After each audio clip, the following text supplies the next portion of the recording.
Ya, baik, selamat siang mahasiswa-mahasiswa sekalian. Jumpa lagi kita di kuliah kimia. Kali ini adalah pertemuan keempat tentang ikatan kimia. Kalau kemarin kita pertemuan ketiga telah belajar tentang sifat-sifat periodik atau tabel periodik ya. Jadi kemudian pertemuan keempat kali ini kita akan belajar tentang ikatan kimia.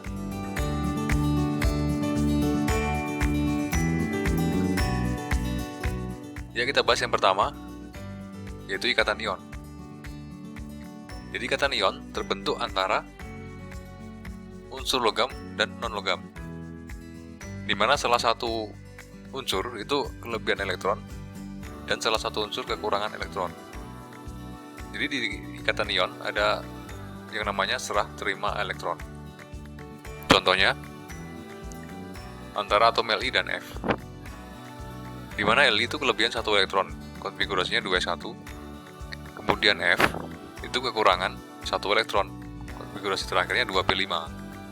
Jadi semua unsur kemarin kita telah bahas bahwa semua unsur itu memenuhi kaidah oktet ya, atau 8 elektron valensi kecuali helium. Jadi kalau Li dia mengikuti kaidahnya helium ya.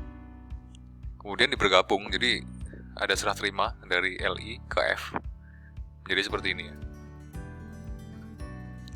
Ini tahapan-tahapan reaksinya seperti ini, bisa dilihat ya. Jadi gampang ya kalau untuk ikatan ion, ada serah terima elektron, intinya seperti itu. Nah, dari proses-proses tadi itu ada yang namanya energi Gizi, yaitu energi untuk memisahkan 1 mol dari padatan menjadi bentuk gas atau bentuk ion gas. Jadi masing-masing energi Gizi itu memiliki nilai yang berbeda-beda. Jadi apabila ion-ion yang terjadi serah terima elektron tadi jumlahnya sama, itu energinya akan semakin besar, sebenarnya seperti ini. Ada MgF itu masing-masing yang Mg kan kelebihan 2, F-nya kurang 1, energi Gizinya sekian ya. Jadi untuk rumus energi Gizi ini seperti di fisika ya, untuk gravitasi seperti itu. Mirip ya. Nah, ini energi Gizi dari LiF lebih besar daripada LiCl. Nah, karena jari-jari atomnya lebih kecil yang F daripada yang Cl, jadi semakin kecil dia jari-jari atomnya semakin kecil, jadi lebih sukar untuk bentuk ion ya. Jadi seperti itu. Nah, energi Gizi itu meningkat apabila Q-nya meningkat atau terjadi penurunan jari-jari atom ya, seperti itu. Nah, inilah tahap-tahapan tadi. Kalau dulu kita telah mengenal adanya delta HF atau delta H pembentukan di termokimia.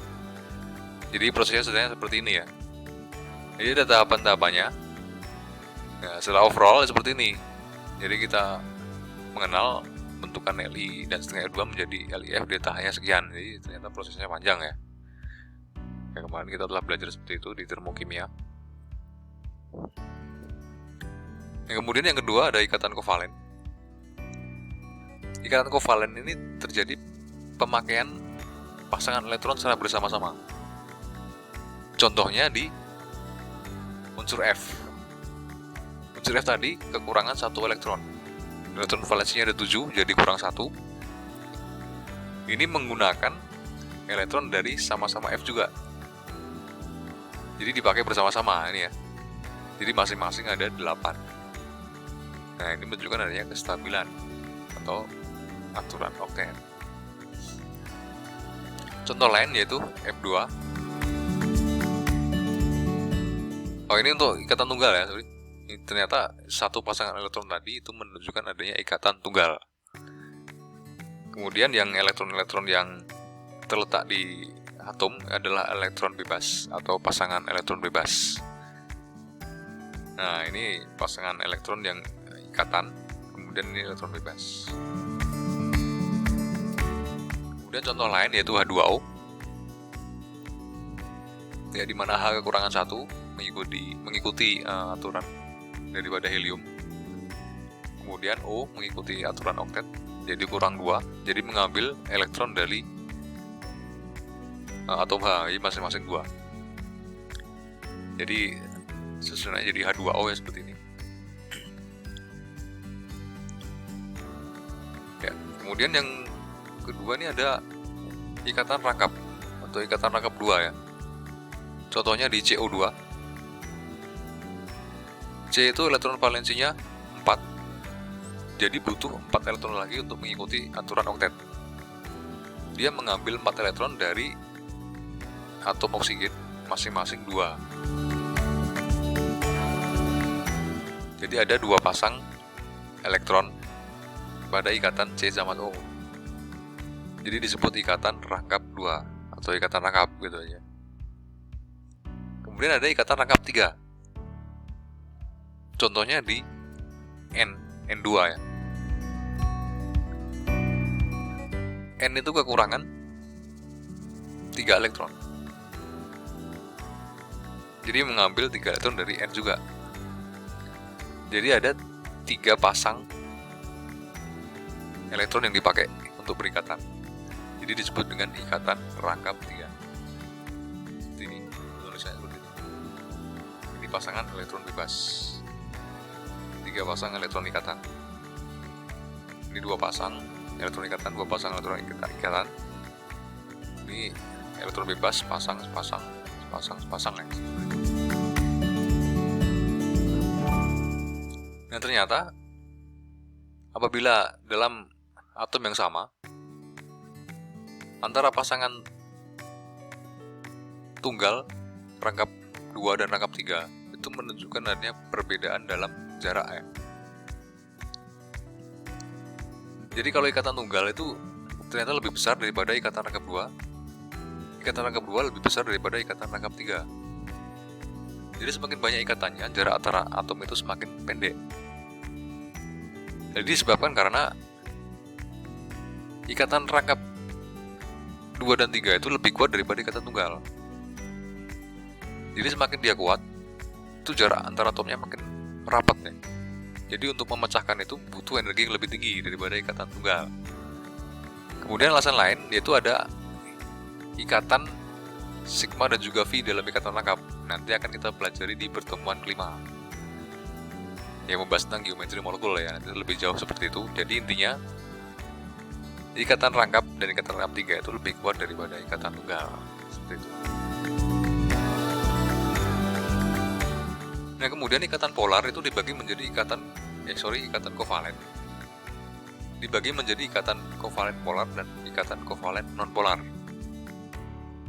Dalam ikatan kovalen polar, itu pasangan elektron yang dipakai tadi lebih cenderung ke arah unsur yang memiliki elektronegativitas yang lebih tinggi. Jadi contohnya seperti ini. Antara H sama F, itu yang lebih tinggi elektronegativitasnya adalah F. Jadi pasangan elektron tadi yang dipakai bersama itu cenderung ke arah F. Kecenderungannya menuju ke arah F, makanya disebut ikatan kovalen polar.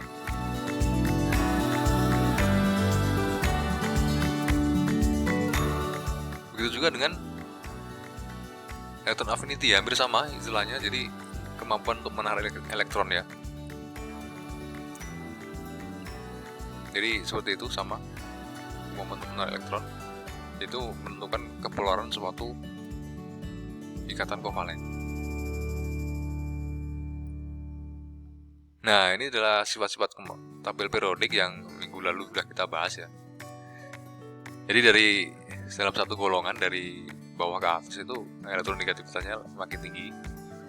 Dalam satu periode dari kiri ke kanan elektronegativitasnya itu semakin besar. Jadi kalau tadi antara F sama Cl yang tadi kita bahas itu lebih elektronegatif yang F. Nah, jadi elektronnya itu lebih cenderung ke arah F ya. Seperti itu. Nah, untuk membedakan ikatan itu ikatan ion, ikatan kovalen polar atau non polar, itu bisa dilihat dari perbedaan elektronegativitas. Jadi kalau ikatan ion itu perbedaannya lebih besar daripada 2. Kemudian 0,5 sampai 1,9 ini masuk ke dalam kategori ikatan kovalen polar. Nah, kemudian antara 0 sampai 0,4 itu termasuk ikatan kovalen nonpolar. Nah, ini kesimpulannya seperti ini. Jadi kalau ada ikatan kovalen nonpolar, itu pasangan elektronnya dipakai secara bersama-sama dalam jarak yang sama, setengah-setengah. Kalau ikatan kovalen nonpolar, itu pasangan elektronnya tertarik ke arah atom yang memiliki elektronegativitas lebih tinggi. Apabila ikatan ion, itu sudah dipakai oleh atom atau unsur yang menerima elektron. Jadi ada serah terima aja. Seperti itu. Nah, inilah contoh penggambaran dari Lewis structure ya. Ini ada NF2. Nah, lihat ya. Jadi N itu kan kurang 3. Jadi mengambil masing-masing satu dari atom F. Katanya tunggal semua. Ada CH2O. Nah, ini C-nya butuhnya tadi 4 ya. H butuh 2. O-nya tadi butuh 2 juga ya. Ya, seperti itu. Ada CO3 2-. Nah, kalau ion, kalau CO3 2-, 2- itu artinya dia kelebihan 2 elektron. Jadi kalau digambarkan itu pasti lebih dari 2 elektron. Itu namanya ion ya. Ada juga O3 ya, seperti ini.